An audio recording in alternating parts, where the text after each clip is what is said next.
Yo, yo, yo, yo, pila nga pala. Have a blessed day to everyone.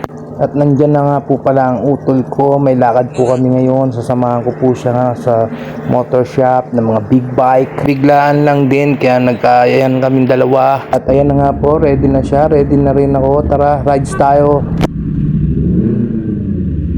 Shoutout kay Beans, ayan, nasundan. Ayun nga, nagdahan-dahan kami papuntang motorcycle shop ng mga big bike. Tignan natin kung ano mga pwedeng ilagay o accessories. Yun, dito na po tayo sa Team Polero along C5, Barangay Rizal, Makati City o Taguig. Bahala na kung saan abutin. At napagpasyahan niya na tank bag ang ilagay niya sa motor niya. Ikabit. At ayun na nga po, kinakabit na po ni Kuya.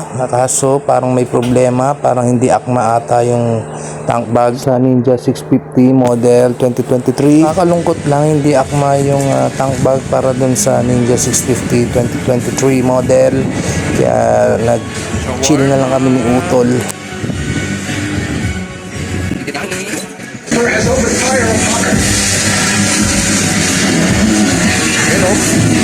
Parang sa India lang, saw. Sarap. Sat. Ayun, sarap po.